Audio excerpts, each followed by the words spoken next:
সুপ্রিয় শিক্ষার্থীবৃন্দ, আসসালামু আলাইকুম।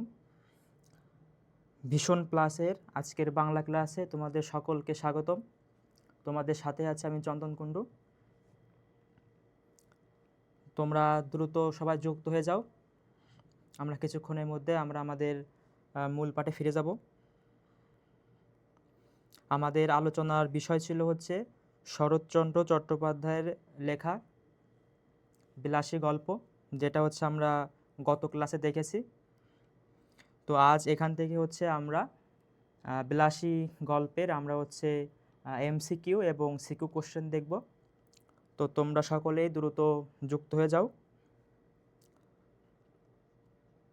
তোমরা যারা ইতিমধ্যে যুক্ত হয়েছো তোমরা তোমাদের সহপাঠীদেরকে একটু মেনশন করে দাও। আমরা কিছুক্ষণের মধ্যে আমাদের মূল ক্লাসে ফিরে যাব।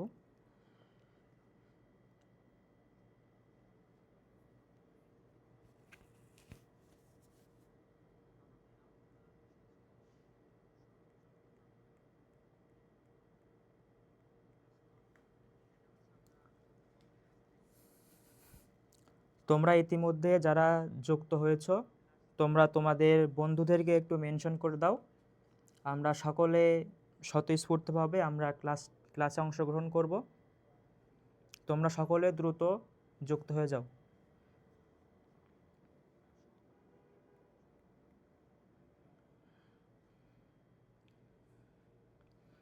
আমরা গত ক্লাসে বিলাসী গল্পের লেখক পরিচিতি থেকে শুরু করে আমরা শব্দার্থ এবং সম্পূর্ণ গল্পটি আমরা ভালোভাবে পাঠ করেছি।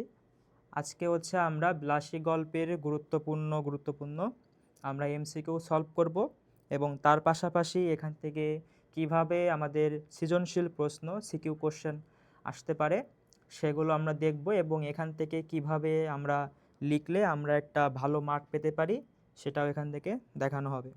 তো তোমরা সকলে যুক্ত হয়ে যাও। আমরা খুব শীঘ্রই আমাদের মূল ক্লাসে ফিরে যাব।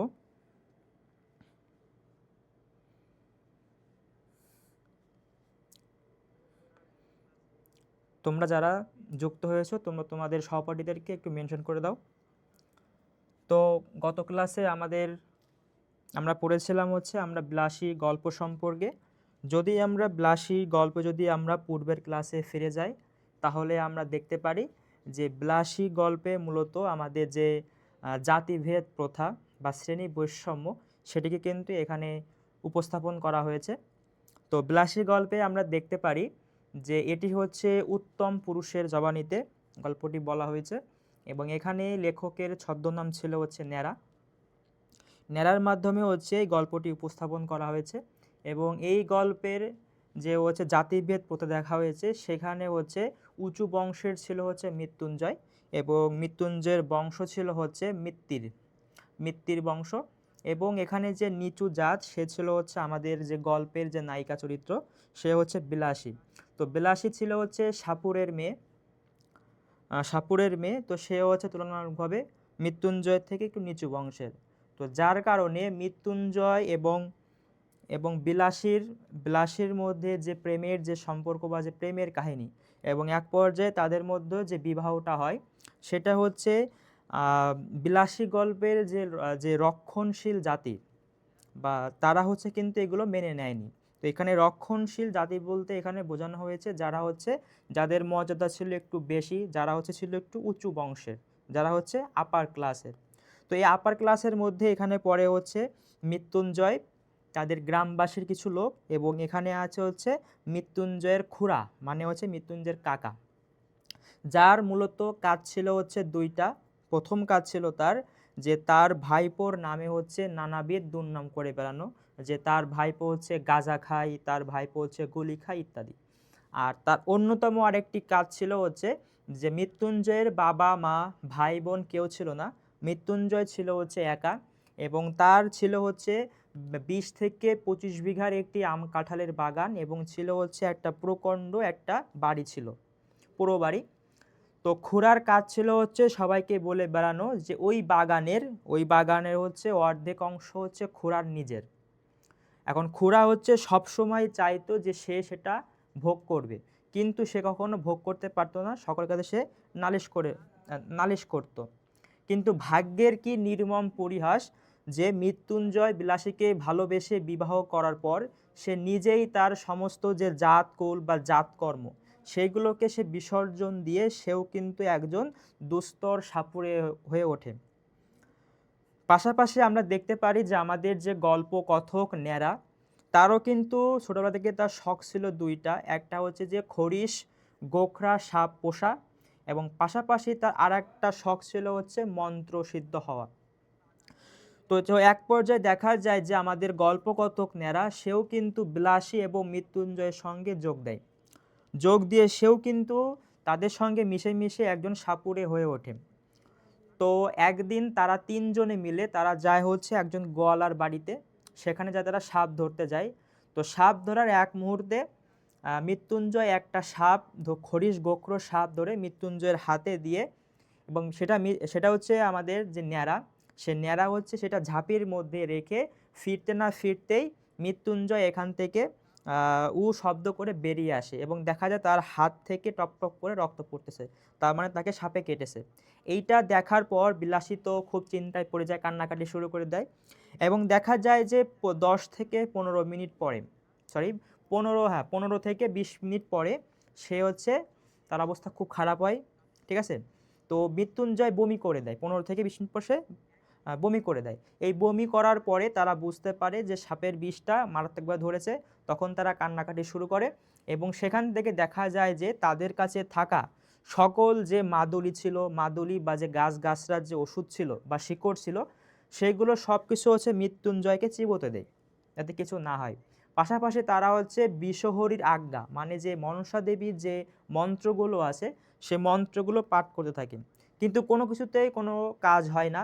এক পর্যায়ে দেখা যায় যে বমি করার 30 মিনিট পরে 30 মিনিট পরে অর্থাৎ সাপে কাটার 45 থেকে 50 মিনিট পরে মৃত্যুঞ্জয় তার নামকে মিথ্যা প্রমাণিত করে সে মৃত্যুবরণ করে। আর এখানে আমরা যদি বলতে পারি যে মৃত্যুঞ্জয় শব্দের অর্থ হচ্ছে যিনি মৃত্যুকে জয় করেছেন, তার নাম হচ্ছে মৃত্যুঞ্জয়। কিন্তু মৃত্যুঞ্জয় শব্দের অর্থ এটা হলেও সে কিন্তু দেখা যায় যে সে কিন্তু মৃত্যুবরণ করে। তো এই ক্ষেত্রে সে তার নামকে ভুল প্রমাণিত করে সে মারা যায়। এবং পাশাপাশি দেখা যায় যে ভালোবাসার টানে বিলাসীও কিন্তু 7 দিন পরে, তাহলে মৃত্যুঞ্জয় মারা যাওয়ার 7 দিন পরে, যেহেতু বিলাসী হচ্ছে সাপুরের মেয়ে, তাদের ঘরে কিন্তু সবসময় কিন্তু সাপের বিষ থাকতো। তো বিলাসীও কিন্তু সে দুঃখে কষ্টে মৃত্যুঞ্জয় মারা যাওয়ার 7 দিন পরে সেও হচ্ছে স্বেচ্ছায় আত্মহত্যা করে, এবং এই যে আত্মহত্যা যে করলো এর ফলে যে লাভটা হলো সেটা হচ্ছে খুড়া হচ্ছে সে বলে বেড়াতো যে ওই 20 থেকে 25 বিঘা সম্পত্তির অর্ধেক হচ্ছে তার, কিন্তু মৃত্যুঞ্জয় মারা যাওয়ার ফলে ওই সম্পূর্ণ জমিটার সে দখল করে নেয় এবং ভোগ করতে থাকে। আর পাশাপাশি হচ্ছে ওই সমাজের যারা উচ্চবিত্ত শ্রেণী ছিল তারা হচ্ছে বলতো বা বলে বেড়াতো যে হচ্ছে যে মৃত্যুঞ্জয় যেহেতু নিম্ন বা নিচু জাতের মেয়ের কাছ থেকে সে ভাত খেয়েছে, তার হচ্ছে অন্নপাপ হয়েছে, যার কারণে তার পরিণতি এরকম খারাপ হয়েছে। এছাড়া পাশাপাশি এবং ওই গ্রামের লোকজন বলা বলি করতো যে হচ্ছে যে যেহেতু বিলাসী আত্মহত্যা করেছে সে হচ্ছে নরকে ঠাঁই পেয়েছে, এবং এইগুলো নিয়ে তারা তাদের মধ্যে কিন্তু হাসি ঠাট্টা করত। তো এইটাই ছিল হচ্ছে আমাদের বিলাসী গল্পের মূল যে কাহিনী সেটা। তো এরপরে হচ্ছে আমরা কিছু এমসিকিউ সলভ করেছিলাম। তো আজকে হচ্ছে আমাদের এই যে বিলাসী যে গল্প শব্দার্থ সব কিছু আমরা পড়েছি, আজকে আমরা শুরু করব হচ্ছে আমরা এমসিকিউ পার্ট দিয়ে। ওকে, তো প্রথমে হচ্ছে এখানে আমাদের যে এমসিকিউটা আমরা দেখতে পারতেছি, তো সেটা হচ্ছে এখানে যে বিলাসী গল্পটি প্রথমে কোন পত্রিকায় প্রকাশিত হয়।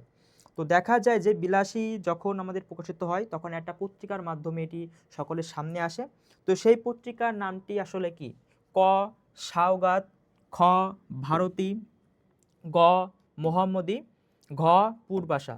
তো আমরা দেখেছি যে শরৎচন্দ্র চট্টোপাধ্যায়ের লিখিত বিলাসী গল্পটি সর্বপ্রথম হচ্ছে এই ভারতী পত্রিকায় প্রকাশিত হয়। কোন পত্রিকায়? ভারতী পত্রিকায়। ওকে, আচ্ছা, এরপরে আসি হচ্ছে আমাদের এখানে একটা উদ্দীপক দেওয়া আছে। এখানে বলা হচ্ছে যে সড়ক দুর্ঘটনায় মারাত্মকভাবে আহত মুমূর্ষু হাসানকে রক্ত দেয় জেলেপল্লীর হরিশঙ্কর। বলছে হাসানের বাবা এতে রেগে যায়। তাহলে এখানে দেখা যাচ্ছে যে সড়ক দুর্ঘটনায় মারাত্মকভাবে আহত হয় হচ্ছে হাসান, এবং হাসানকে রক্ত দেয় হচ্ছে জেলেপল্লীর হরিশঙ্কর। ঠিক আছে, বলছে এতে হাসানের বাবা রেগে যায়। বলছে উদ্দীপকে মুমূর্ষু হাসানকে রক্ত দেওয়া হরিশঙ্কর, এই যে হরিশঙ্কর বিলাসী গল্পের কোন চরিত্রের সঙ্গে তুলনীয়? তো বলা হচ্ছে এখানে যে হরিশঙ্কর বিলাসী গল্পের কোন চরিত্রের সঙ্গে তুলনীয়।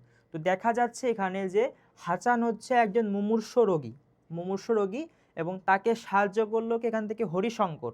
তাহলে এই হরিশঙ্করের সাথে আমাদের বিলাসী গল্পের কোন চরিত্রের সাথে তুলনীয়, মানে কার সাথে মিল আছে? ক মৃত্যুঞ্জয়, খ ন্যাড়া, গ বিলাসী, ঘ খুড়া। তো এখানে দেখতে পারি আমরা যে আমাদের যদি আমরা গল্পে ফিরে যাই, তো সেখানে আমরা দেখতে পাই মৃত্যুঞ্জয় ছিল হচ্ছে মূলত এখানে ছিল কি রোগী, মানে সে কিন্তু মুমূর্ষু অবস্থায় ছিল হচ্ছে মৃত্যুঞ্জয়, এবং তাকে সেবা করে কে? বিলাসী। তাহলে এখানে হরিশঙ্করও কিন্তু এখানে তার সেবা করে, এক প্রকার রক্ত দিয়ে তার উপকার করে। ঠিক তেমনই দেখতে পাই আমরা যে বিলাসী গল্পে বিলাসী কিন্তু সারা রাত জাগিয়া খেটে খেটে কিন্তু সে মৃত্যুঞ্জয়কে সে জামের মুখ থেকে ফিরিয়ে আনে। তাহলে এখানে আমাদের হরিশঙ্কর সাথে মিল আছে কার? বিলাসীর। তো যেহেতু তারা উভয়ে কিন্তু দুজনের উপকারে আসে, তো যার কারণে এখানে আমাদের হরিশঙ্কর সাথে মিল আছে হচ্ছে আমাদের বিলাসী গল্পের বিলাসীর। তাহলে আমাদের 13 নম্বর উত্তর হবে হচ্ছে আমাদের গ বিলাসী। এরপরে আসে হচ্ছে আমাদের আসে বলছে উদ্দীপকের ঘটনায় বিলাসী গল্পের কোন সমাজ ব্যবস্থা প্রতিফলিত হয়েছে?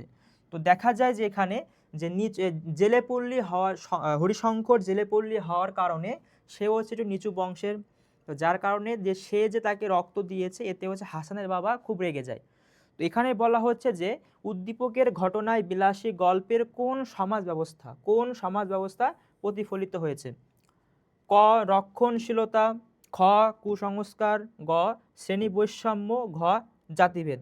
তো আমরা এখানে দেখতে পারি যে হচ্ছে হাসানকে রক্ত দেয়কে জেলেপল্লীর, যে এইখানে আমাদের যে নিম্ন জাতি বা আমাদের যে ছোট যে জাতি আছে জেলেপল্লী, সেখানকার হরিশঙ্কর। তো এখানে সে হচ্ছে নিম্ন জাতির হওয়ার কারণে হাসানের বাবা এদের রেগে যায়। তাহলে দেখতে পারতেছি আমরা যে এখানে হচ্ছে আমাদের সমাজ ব্যবস্থার মধ্যে আমাদের একটা জাতি প্রথা একটা বা জাতিভেদ দেখা দিচ্ছে এখানে। তাহলে এখানে উত্তর কি হবে? আমাদের জাতিভেদ হবে এখানে। তাহলে এখানে আমাদের 14 নম্বরে হবে কি? ঘ। তাহলে আমরা বলতে পারি যে উদ্দীপকের ঘটনায় বিলাসী গল্পের জাতিভেদ সমাজ ব্যবস্থা এখানে প্রতিফলিত হয়েছে। ওকে, এরপরে আসে হচ্ছে আরেকটা আমাদের উদ্দীপক, যে ব্রাহ্মণের শিক্ষিত ছেলে, এই যে ব্রাহ্মণের শিক্ষিত ছেলে সমীর ভালোবেসে বিয়ে করে গ্রামের জেলে সম্প্রদায়ের শিক্ষিত মেয়ে নীলিমাকে। বলছে যে রাশভারী বাবা উপেন্দ্রনাথ তাতে রাজি না হয়ে সমীরকে সম্পত্তি থেকে বঞ্চিত করে। সমীর ও নীলিমা আত্মনির্ভরশীল হয়ে এখন সুখে আছে। তো এখানে আমরা দেখতে পারি যে ব্রাহ্মণের শিক্ষিত ছেলে সমীর ভালোবেসে বিবাহ করে জেলে গ্রামের শিক্ষিত মেয়ে নীলিমাকে, কিন্তু এতে তার পিতা উপেন্দ্রনাথ তাতে রাজি না হয়ে সমীরকে সম্পত্তি থেকে তাকে বঞ্চিত করে। এবং কি বলা হচ্ছে এখানে যে সমীর ও নীলিমা আত্মনির্ভরশীল হয়ে এখন সুখে আছে। তো উদ্দীপকের সমীর চরিত্রের সঙ্গে বিলাসী গল্পের কোন চরিত্রের সাদৃশ্য আছে? তো দেখা যাচ্ছে এখানে যে ব্রাহ্মণের শিক্ষিত ছেলে সমীর ভালোবেসে বিবাহ করে গ্রামের জেলে সম্প্রদায়ের শিক্ষিত মেয়েকে। তো এখানে আমাদের সমীরের সঙ্গে আমাদের বিলাসী গল্পের কার মিল আছে? ক ন্যাড়া, খ খুড়া, গ মৃত্যুঞ্জয়, ঘ ছোটবাবু। তো আমরা দেখতে পারি যে আমাদের বিলাসী গল্প যদি আমরা দেখতে পাই যে সেখানে মৃত্যুঞ্জয় কিন্তু ছিল উচ্চ বর্ণের, সে ছিল হচ্ছে মৃত্যুর বংশের। তো সে মৃত্যুর বংশের বা উচ্চ বংশের হওয়া সত্ত্বেও সে হচ্ছে যে বুড়ো মালো বা জাতিতে ছোট, সে হচ্ছে বিলাসীকে কিন্তু বিবাহ করে। তাহলে এখানে সমীরের সঙ্গে আমাদের মিল পাওয়া যায় হচ্ছে মৃত্যুঞ্জয়, কারণ কি তারা উভয়ই ছিল হচ্ছে উঁচু বংশের হওয়া সত্ত্বেও তারা তাদের থেকে নিম্ন বংশের মেয়েকে তারা বিবাহ করে। তাহলে এখানে আমাদের উত্তর হবে হচ্ছে আমাদের গ। এরপরে আসে যে উদ্দীপকের উপেন্দ্রনাথ চরিত্রের মধ্যে মধ্যে যে সামাজিক সমস্যাটি নিহিত তা হলো, তাহলে এখানে উপেন্দ্রনাথের মধ্যে যে চরিত্রের মধ্যে যে সামাজিক সমস্যা আছে সেটি কি? বলছে অশিক্ষা, শ্রেণী বৈষম্য, নিষ্ঠুরতা, অসমতা। তো এখানে দেখা যায় যে ব্রাহ্মণ বংশের হওয়ার কারণে উপেন্দ্রনাথ সমীর এবং নীলিমার যে বিবাহ সেটা তিনি কিন্তু মেনে নেননি, তাই না? তো এইখানে উপেন্দ্রনাথের মধ্যে এখানে যে সামাজিক সমস্যা সেটি হচ্ছে শ্রেণী বৈষম্য। তাহলে উপেন্দ্রনাথ মনে করতেন যে তার ছেলে যেহেতু উচ্চ শিক্ষিত এবং উচ্চ বংশের, সে মনে করত যে নীলিমা যেহেতু নিম্ন জাতের, তো তার সঙ্গে তার বিবাহ যায় না। এখানে মূলত আমাদের শ্রেণী বৈষম্যকে দেখানো হয়েছে। এখানে আমাদের মূলত এই শ্রেণী বৈষম্যকে দেখানো হয়েছে। এরপরে আসি হচ্ছে আমরা 17 নম্বরে, যে শরৎচন্দ্র চট্টোপাধ্যায় কত খ্রিস্টাব্দে জন্মগ্রহণ করে? শরৎচন্দ্র চট্টোপাধ্যায় কত খ্রিস্টাব্দে জন্মগ্রহণ করে? তো গত ক্লাসে হচ্ছে আমরা একটা কথা বলেছিলাম যে সকল কবির কিন্তু কিছু কিছু ছদ্মনাম থাকে। তো সেক্ষেত্রে আমাদের এনারও কিন্তু আমাদের ছদ্মনাম আছে। তো ইনি হচ্ছে অনেকগুলো ছদ্মনাম ব্যবহার করত। তার মধ্যে আছে অনিলা দেবী অন্যতম। তার মধ্যে অনিলা দেবী হচ্ছে অন্যতম।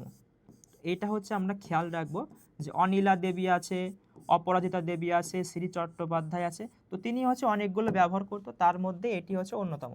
তো হচ্ছে এখানে বলা হচ্ছে যে শরৎচন্দ্র চট্টোপাধ্যায় কত খ্রিস্টাব্দে জন্মগ্রহণ করে? ক 1876, খ 1877, 1878, 1879। তো আমরা দেখতে পাই যে শরৎচন্দ্র চট্টোপাধ্যায় তিনি হচ্ছে জন্মগ্রহণ করেন 1876 খ্রিস্টাব্দে। কত সালে? 1876 খ্রিস্টাব্দে তিনি জন্মগ্রহণ করেন। তো এরপরে আসে হচ্ছে শরৎচন্দ্র বাংলা সাহিত্যের কোন শাখায় সবচেয়ে জনপ্রিয়? তো আমাদের যে বাংলা সাহিত্য আছে, তো বাংলা সাহিত্যের কিছু কিছু শাখা যদি আমরা পর্যবেক্ষণ করি তাহলে দেখতে পারবো যে বেশ কিছু কবি তারা যে কোনো একটা সেক্টরে কিন্তু খুবই কিন্তু গুরুত্বপূর্ণ অবদান রাখে, এবং সেই খাতের নাম বললে কিন্তু আমাদের সেই নামটা উঠে আসে। তো সেক্ষেত্রে আমাদের শরৎচন্দ্র চট্টোপাধ্যায় সে বাংলা সাহিত্যে এমন একটা শাখা আছে যেখানে তিনি সব থেকে জনপ্রিয়। সে শাখাটি হচ্ছে কি? ক নাটক, খ উপন্যাস, গ প্রবন্ধ, ঘ ছোট গল্প। তো আমরা দেখতে পারি যে শরৎচন্দ্র চট্টোপাধ্যায় মূলত তিনি সকল ধরনের সাহিত্য রচনা করলেও মূলত তার যে তার উপন্যাসের যে ভিন্নতা এবং তার উপন্যাসের যে বিষয়বস্তু, এইগুলোর জন্যে তিনি মূলত সবার থেকে জনপ্রিয় ছিল। তাহলে আমরা বলতে পারি যে শরৎচন্দ্র চট্টোপাধ্যায় তার উপন্যাস শাখায় সবচেয়ে জনপ্রিয় ছিলেন। ওকে, তো এরপরে আসে হচ্ছে ঢাকা বিশ্ববিদ্যালয় শরৎচন্দ্র চট্টোপাধ্যায়কে কত সালে ডিলিট ডিগ্রি প্রদান করে? তাহলে ঢাকা বিশ্ববিদ্যালয় শরৎচন্দ্র চট্টোপাধ্যায়কে কত সালে ডিলিট ডিগ্রি প্রদান করে? 1933 সালে, 1934 সালে, 1935 সালে, 1936 সালে। তো আমরা দেখতে পাই যে ঢাকা বিশ্ববিদ্যালয় শরৎচন্দ্র চট্টোপাধ্যায়কে 1936 সালে, কত সালে? 1936 সালে তাকে ডিলিট ডিগ্রি প্রদান করে। তো এরপরে আমরা দেখতে পাই যে ন্যাড়ার স্কুলে যাতায়াতের পথ কত ক্রোশ দূরে ছিল? তাহলে আমরা বলেছি যে আমাদের বিলাসী গল্পের যে গল্পকথক, সে গল্পকথকের নাম হচ্ছে ন্যাড়া। এই ন্যাড়ার মাধ্যমে, যে ন্যাড়ার জবানবন্দিতে আমাদের বিলাসী গল্পটা আমাদের শুরু থেকে শেষ পর্যন্ত বলা হয়েছে। কার মাধ্যমে? ন্যাড়ার মাধ্যমে। তো ন্যাড়া হচ্ছে এখানে আমাদের গল্পকথক। বলছে ন্যাড়ার স্কুলে যাতায়াতের, তাহলে এখানে বলা হচ্ছে যাতায়াতের। আমরা দেখেছিলাম যে গ্রাম থেকে আমাদের স্কুলের দূরত্ব ছিল হচ্ছে 2 ক্রোশ, কিন্তু এখানে বলা হয়েছে কি যাতায়াত। তো যাতায়াত বলতে এখানে আমাদের বোঝানো হয় হচ্ছে কি যাওয়া যোগ আসা, যাওয়া যোগ আসা। যাওয়া এবং আসা মিলে হয় কি যাতায়াত, ঠিক আছে? তো এখানে আমাদের কত ক্রোশ দূরে ছিল? বলছে 1 ক্রোশ, 2 ক্রোশ, 3 ক্রোশ, 4 ক্রোশ। তো যেহেতু পল্লীগ্রাম থেকে তাদের স্কুলের দূরত্ব ছিল হচ্ছে 2 ক্রোশ, তাহলে যাওয়ার জন্য 2 ক্রোশ এবং আসার জন্য হচ্ছে 2 ক্রোশ, তাই 2 আর 2 কত হবে? 4 ক্রোশ। তাই যদি বলা হয় যে পল্লীগ্রাম থেকে তাদের বিদ্যালয় কতটুকু দূরে ছিল, তার উত্তর হবে হচ্ছে 2 ক্রোশ। যদি বলা হয় যে যাতায়াতে কত ক্রোশ দূরে ছিল, তাহলে অবশ্যই এটা হবে আমাদের 4 ক্রোশ। তাহলে যাতায়াত বলতে আমাদের বোঝানো হয় যাওয়া প্লাস আসা, এটা মিলে হবে আমাদের 4 ক্রোশ। এরপরে আসে যে সরস্বতী খুশি হইয়া বর দিবেন কি? সরস্বতী খুশি হইয়া বর দিবেন কি? তো এখানে সরস্বতী হচ্ছে এই হিন্দু পুরাণ মতে একজন দেবী, তিনি হচ্ছে বিদ্যার দেবী। ওকে, তিনি হচ্ছে বিদ্যার দেবী। তো বিদ্যার দেবী খুশি হইয়া বর দিবেন কি, এই কথাটার কারণ কি? এই কথাটির কারণ কি? ক ছাত্রদের কষ্ট, খ ছাত্রদের আগ্রহ, গ ছাত্রদের খুশি, ঘ ছাত্রদের শহরমুখিতা। তো আমরা দেখতে পাই যে পল্লীগ্রাম থেকে তাদের যে স্কুলে যাওয়ার যে ছিল রাস্তা বা যাতায়াত ব্যবস্থা, সেটি ছিল খুবই খারাপ। এবং বর্ষার সময় সেখানে থাকতো হাঁটু সমান কাদা, এবং বর্ষা চলে গেলে গ্রীষ্মকাল আসলে সেখানে কাদার পরিবর্তে আসতো হচ্ছে যে আমাদের ধুলাবালি আসতো। এই যে ধুলাবালি এবং বৃষ্টির মধ্যে যে কাদা জল পাড়ি দিয়ে 4 ক্রোশ পথ পাড়ি দিয়ে তারা যে যেত বিদ্যালয়ে, তো সেখানে কিন্তু শুধু কষ্টই হতো, পাশাপাশি কিন্তু তারা কিন্তু সেভাবে জ্ঞান অর্জন করতে পারতো না। তো তাদের কষ্ট দেখে সরস্বতী খুশি হইয়া বর আর দিবেন কি, মানে ছাত্রদের যে এত কষ্ট করে যে বিদ্যা শিখতে হয় বা বিদ্যা যে নিতে হয়, এটি দেখে কিন্তু সরস্বতীর খুব কষ্ট হয়। তাহলে এখানে উত্তরটি হবে কি, ছাত্রদের কষ্ট। তাহলে সরস্বতী খুশি হইয়া বর দিবেন কি, এটি দ্বারা বোঝানো হয়েছে যে ছাত্ররা যে তাদের যে 4 ক্রোশ যে পথ যাতায়াত করে, যে প্রতিদিন যাতায়াত করে যে তার শিক্ষাটা লাভ করে, এতে ছাত্রদের কষ্ট দেখে সরস্বতী খুশি হতে পারে না। এরপরে আসে হচ্ছে যে কামস্কাটকার রাজধানী, বা এটাকে আমাদের যদি বলা হয় এটা কামচাটকা হয়।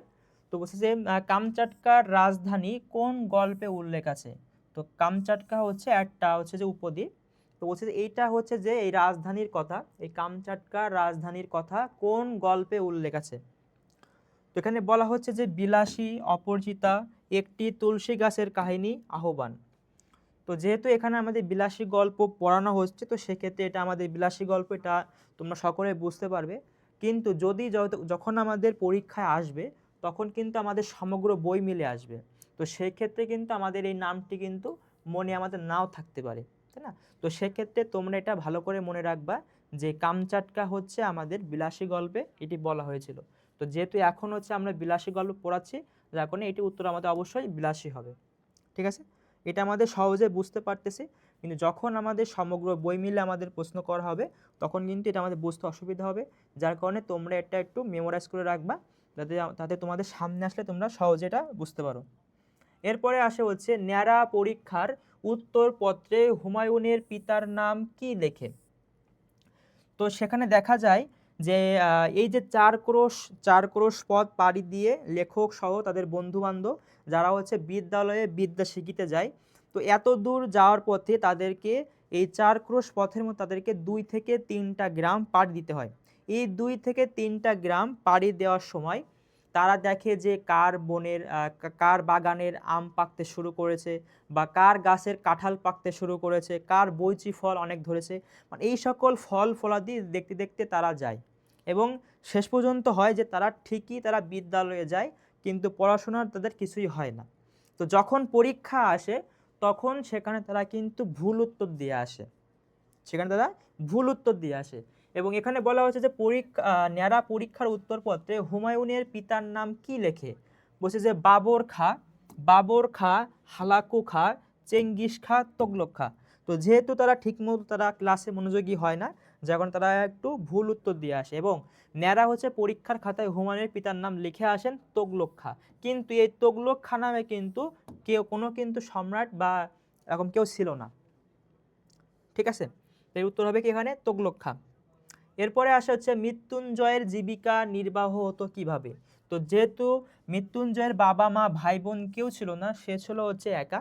তো এখানে বলা হচ্ছে যে মৃত্যুঞ্জয়ের জীবিকা নির্বাহ হতো কিভাবে, তাহলে মৃত্যুঞ্জয় কিভাবে তার খাওয়া সহ ভরণ পোষণ করত? বলছে চাকরি দ্বারা, আমবাগান জমা দিয়ে, গ ব্যবসা করে, ঘ সাপ খেলা দেখিয়ে। তো মৃত্যুঞ্জয় কিন্তু তার জীবনে কিন্তু এক পর্যায়ে সে কিন্তু সাপ খেলা দেখাতো বা সাপ ধরতো। তো কিন্তু এখানে বলা হয়েছে মৃত্যুঞ্জয়ের জীবিকা নির্বাহ হতো কিভাবে? তো দেখা যেত যে মৃত্যুঞ্জয়দের যে 20 থেকে 25 বিঘা যে একটা আম বাগান ছিল, এই আম বাগানে যে আমের সময় যখন আম ধরতো, এই আমের সময় এই আম বাগানটা জমা দিয়ে যে টাকা সে পেত, সেই টাকা দিয়েই কিন্তু মৃত্যুঞ্জয় তার জীবিকা নির্বাহ করত। তাহলে হবে কি, মৃত্যুঞ্জয় জীবিকা নির্বাহ হতো হচ্ছে আম বাগান জমা দিয়ে। এরপরে আসে যে মৃত্যুঞ্জয়ের খোড়ার প্রধান কাজ কি ছিল। তাহলে আমরা একটু আগে বলেছি আমরা যে মৃত্যুঞ্জয়ের খোড়ার কাজ ছিল হচ্ছে দুইটা, তার মধ্যে প্রধান কাজ কি ছিল, যে ভাইপোর নানাবিধ সুনাম করা, ভাইপোর নানাবিধ দুর্নাম করা, ভাইপোর সঙ্গে ঝগড়া করা, ভাইপো নানাবিধ সেবা করা। তাহলে এখানে খুড়ার প্রধান কাজ কি ছিল, তাহলে এখানে খুড়ার প্রধান কাজ ছিল হচ্ছে তার ভাইপোর নানাবিধ দুর্নাম করা। সে বলে বেড়াতো যে তার ভাইপো হচ্ছে গাঁজা খায়, তার ভাইপো হচ্ছে আফিম খায় ইত্যাদি। এরপরে আসে হচ্ছে যে ন্যাড়া তার এক আত্মীয়ের কাহিনী উল্লেখ করে কি বোঝাতে চেয়েছেন। তো মৃত্যুঞ্জয়ের প্রতি বিলাসীর যে ভালোবাসা, তাই মৃত্যুঞ্জয় যখন অসুস্থ থাকেন তখন এই যে বড় একটা প্রকাণ্ড বাগান, এই বাগানের মধ্যে যে একজন নারী যে তিনি সাহস করে যে তার সেবা শুশ্রূষা করেছেন, এই কথাটির সাথে তুলনা করতে গিয়ে ন্যাড়ার তার এক আত্মীয়ের কথা মনে পড়ে যায়। তখন ন্যাড়া বলে যে কিছুদিন আগে তার এক আত্মীয়া মারা গেলে তার স্ত্রী সে মৃত লাশের কাছে থাকতে সে ভয় পায়, অথচ তারা একসাথে 25 বছর সংসার জীবন করেছে।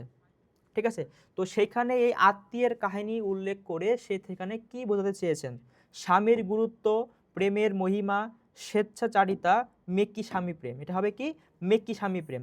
তার কারণ সে আত্মীয়া তার স্বামীর সঙ্গে দীর্ঘ 25 বছর সংসার করার পরও তার স্বামী মৃত্যুবরণ করার পর তার স্বামীর লাশের কাছে সে এক বিন্দু সময়ও সে থাকতে চায় না, তো এখানে বোঝানো হয়েছে কি মেকি মানে হচ্ছে মিথ্যা, তাহলে মিথ্যা স্বামী প্রেম এখানে দেখানো হয়েছে। এরপরে আসা হচ্ছে মৃত্যুঞ্জয় শয্যাগত ছিল প্রায় কতদিন। তাই বিলাসী গল্পে মৃত্যুঞ্জয় শয্যাগত ছিল প্রায় কতদিন, 1 মাস, 1.5 মাস, 2.5 মাস, 2 মাস। তো আমরা দেখতে পাই যে মৃত্যুঞ্জয় প্রায় 1.5 মাস মানে হচ্ছে প্রায় 45 দিন মতো সে কিন্তু কি ছিল, সে এখানে শয্যাগত ছিল। মৃত্যুঞ্জয় প্রায় 1.5 মাস। তো উত্তর হবে হচ্ছে এখানে খ। এরপরে আসে হচ্ছে যে অসুস্থ থাকাকালে মৃত্যুঞ্জয় কতদিন অচেতন মানে অজ্ঞান হয়েছিল। অসুস্থ থাকাকালে মৃত্যুঞ্জয় কতদিন অচেতন অবস্থায় ছিল। 7 থেকে 8 দিন, 8 থেকে 10 দিন, 10 থেকে 15 দিন, 15 থেকে 20 দিন। তো আমরা দেখতে পাই যে সেই মূলত অসুস্থ ছিল হচ্ছে 1.5 মাস, এবং এই 1.5 মাসের মধ্যে সে অচেতন অবস্থায় ছিল হচ্ছে 10 থেকে 15 দিন। কতদিন? 10 থেকে 15 দিন। তো এইখানে হচ্ছে যে আমরা যে এমসিকিউগুলো আমরা এখানে সলভ করতেছি এগুলো কিন্তু তোমাদের পরীক্ষার জন্য কিন্তু খুবই খুবই গুরুত্বপূর্ণ। তোমাদের যে কোনো অর্ধবার্ষিক পরীক্ষা বলো বা তোমাদের কলেজের বার্ষিক পরীক্ষা বলো, টেস্ট পরীক্ষা বলো, এমনকি এইচএসসি পরীক্ষা বলো, যদি এখান থেকে যদি কোনো প্রশ্ন আসে তো এইগুলো থেকে কিন্তু আমাদের বারবার কিন্তু প্রশ্নগুলো এখান থেকে আসবে। তো তোমরা সকলে কিন্তু একটু মনোযোগ দিয়ে তোমরা ক্লাসটি করবে। এরপরে আসে হচ্ছে যে মৃত্যুঞ্জয়কে সেবা যত্ন করে যমের মুখ থেকে ফিরিয়ে এনেছে কি। এখানে যমের মুখ মানে হচ্ছে মৃত্যু। তো যেহেতু যম হচ্ছে মৃত্যুর দেবতা, এখানে যম দ্বারা মৃত্যুকে বোঝানো হয়েছে। তার মৃত্যুঞ্জয়কে সেবা যত্ন করে যমের মুখ থেকে ফিরিয়ে এনেছে কে? বিলাসী, ন্যাড়া, খুড়া, বুড়ো মালো। এখানে বুড়ো মালো। ওকে, তো বলছে যে মৃত্যুঞ্জয়কে সেবা যত্ন করে যমের মুখ থেকে ফিরিয়ে এনেছে কি? বিলাসী, ন্যাড়া, খুড়া, বুড়ো মালো। তো বুড়ো মালো হচ্ছে তার চিকিৎসা করলেও, বুড়ো মালো হচ্ছে মৃত্যুঞ্জয়ের চিকিৎসা করলেও কিন্তু মূলত বুড়ো মালোর মেয়ে বিলাসী কিন্তু তার সেবা যত্ন করে যমের মুখ থেকে কিন্তু তাকে ফিরিয়ে আনে। যদি বলা হতো যে মৃত্যুঞ্জয়কে চিকিৎসা করে কে, তখন উত্তর হতো হচ্ছে আমাদের বুড়ো মালো। কিন্তু এখানে বলা হচ্ছে যে মৃত্যুঞ্জয়কে সেবা যত্ন করে যমের মুখ থেকে ফিরিয়ে আনে কে, উত্তর হবে হচ্ছে আমাদের বিলাসী। তো এরপরে আসে হচ্ছে ওরে বাপরে আমি একলা থাকতে পারবো না বলে কে চিৎকার দিয়েছিল।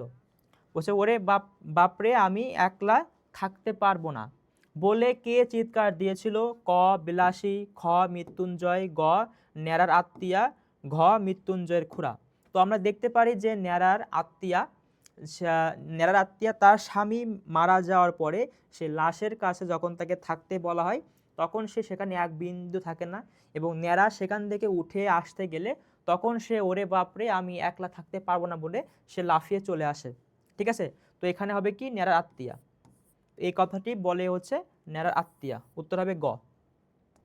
তারপরে আসা হচ্ছে যে ন্যাড়ার আত্মীয়া তার স্বামীর সাথে কত বছর নির্ভয়ে ঘর করেছিলেন। তাহলে ন্যাড়ার আত্মীয়া স্বামীর সাথে কত বছর নির্ভয়ে ঘর করেছিলেন? 22 বছর, 23 বছর, 24 বছর, 25 বছর। তো আমরা দেখতে পাই যে ন্যাড়ার আত্মীয়া তার স্বামীর সাথে নির্ভয়ে 25 বছর, দীর্ঘ 25 বছর সে স্বামীর ঘর করেছিলেন। কিন্তু তবুও তার স্বামী মৃত্যুবরণ করার পর মুহূর্তে সে তার লাশের সাথে এক মুহূর্ত থাকতে চায় না। এরপরে আসে হচ্ছে মৃত্যুঞ্জয় কোন বংশের ছেলে? তো যেহেতু মৃত্যুঞ্জয় আমরা পড়ে এসেছি যে মৃত্যুঞ্জয় হচ্ছে উচ্চ বংশের ছেলে, কিন্তু এখানে উচ্চ বংশ বলতে সেটিকে কোন ধরনের বংশকে এখানে বোঝানো হচ্ছে? ক মালো, খ মিত্তির, গ দত্ত, ঘ আচার্য। তো এখানে আছে মৃত্যুঞ্জয় ছিল হচ্ছে মিত্তির বংশের, খ নম্বর হবে মিত্তির বংশের। তাহলে মৃত্যুঞ্জয় ছিল হচ্ছে উচ্চ বংশের ছেলে এবং সেই বংশের নাম হচ্ছে মিত্তির বংশ। কি বংশ? মিত্তির বংশ। উত্তর হবে এখানে 32-এর খ। এরপরে আসে হচ্ছে গেল গ্রামটা রসাতলে গেল। বলছে কোন গ্রাম, বলছে কেন গ্রামটা রসাতলে গেল? তো এখানে এই কথাটি বলে হচ্ছে খুড়া। যখন এটা কেন বলে খুড়া যে গেল গ্রামটা রসাতলে গেল?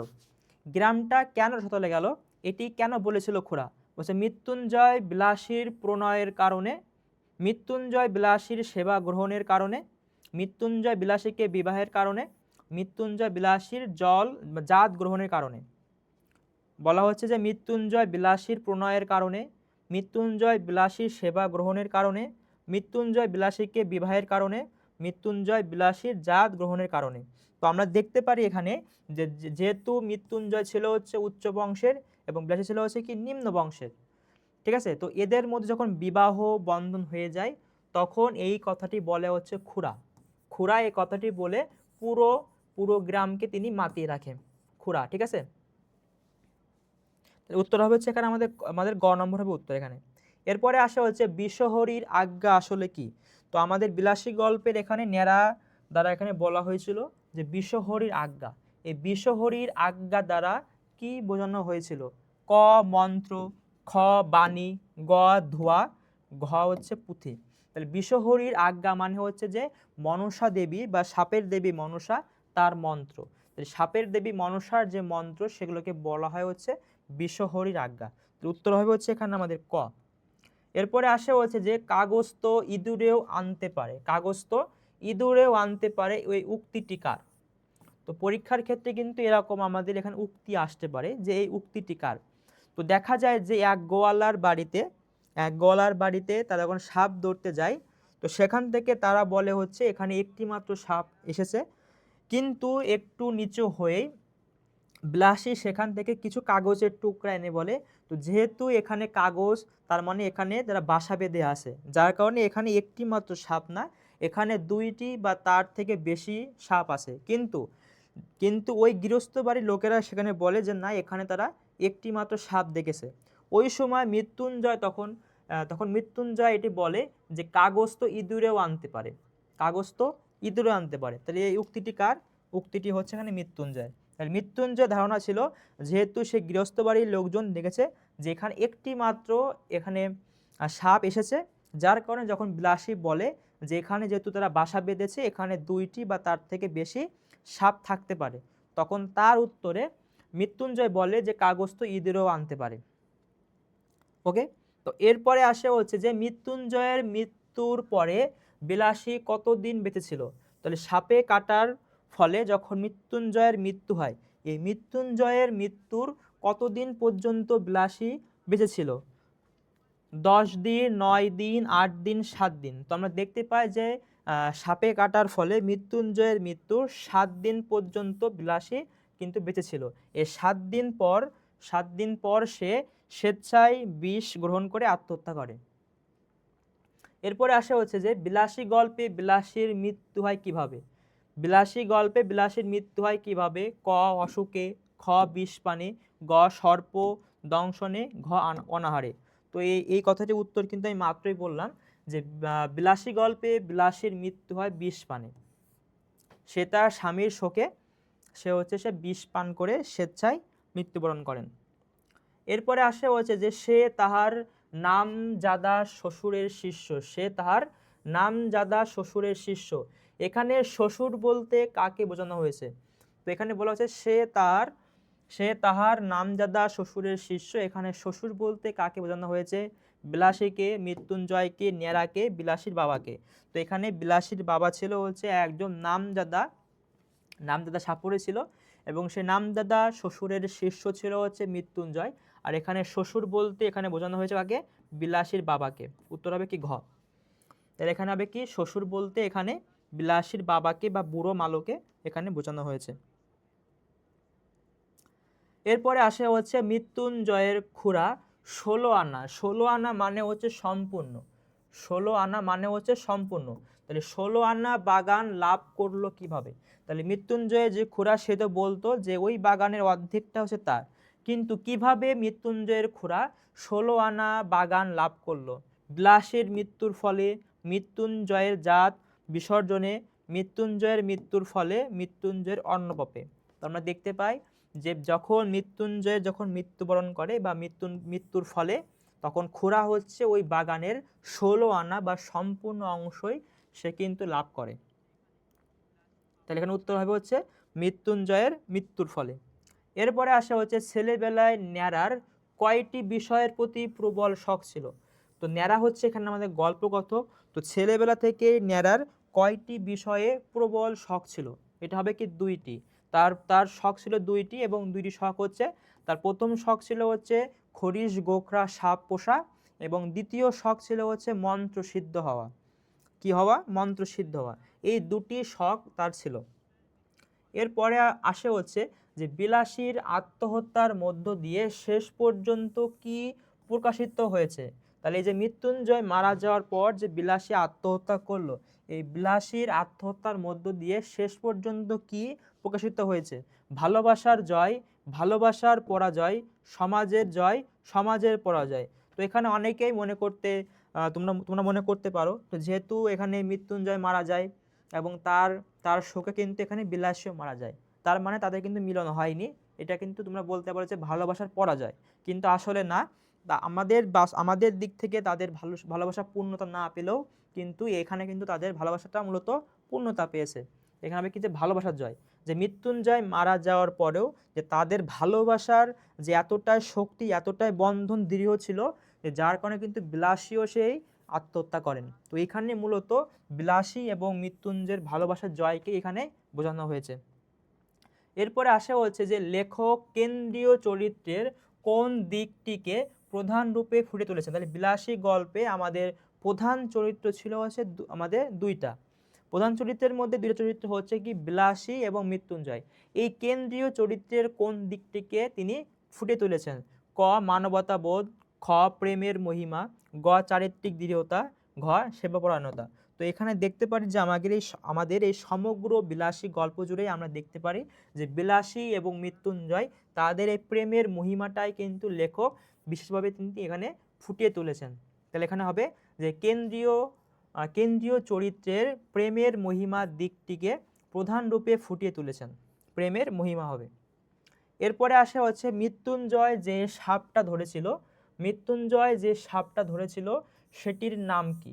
তো মৃত্যুঞ্জয় যখন গোয়ালার বাড়িতে যান, সেখান থেকে একটা সাপ ধরেন, এবং সে সাপটির নাম কি ছিল? সাদা গোখরো, পদ্ম গোখরো, কালো গোখরো, খরিশ গোখরো। তো সেখানে হচ্ছে সাপের নাম ছিল হচ্ছে কি খরিশ গোখরো। কি গোখরো? খরিশ গোখরো। উত্তর হবে হচ্ছে ঘ। এরপরে আসে হচ্ছে যে বিলাসী গল্পে তৎকালীন সমাজের কোন দিকটি স্পষ্ট হয়ে উঠেছে?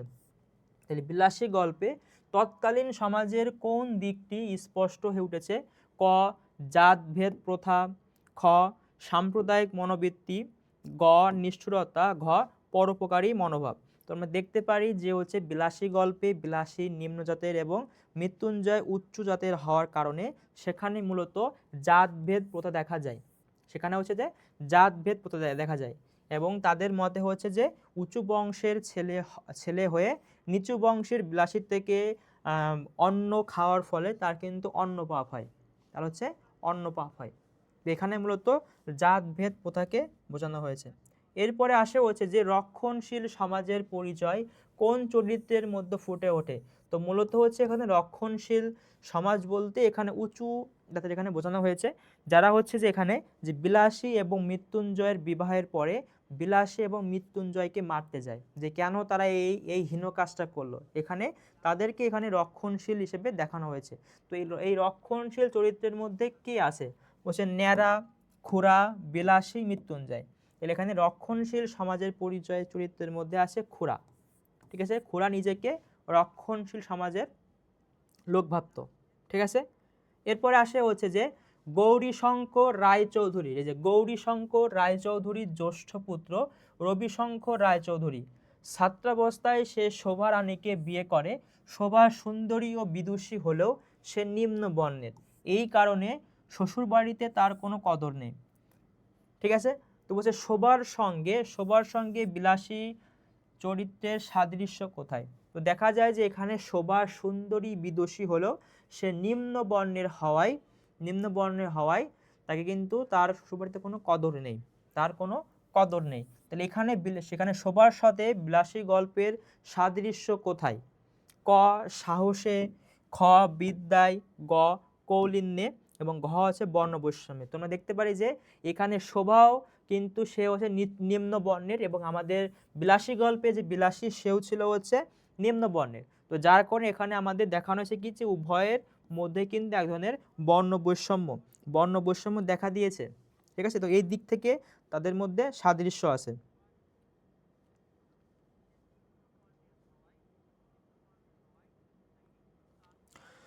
তো এরপর যদি আমরা দেখি তাহলে হচ্ছে যে যে উদ্দীপকটি বিলাসী গল্পের বিষয়বস্তুর সাথে মিলে যায়। তাহলে উদ্দীপকে এখানে যে উদ্দীপক দেওয়া আছে, এই উদ্দীপকের যে বিষয়বস্তু তার সাথে আমাদের কোন কোন বিষয়গুলো এখান থেকে মিলে যায়।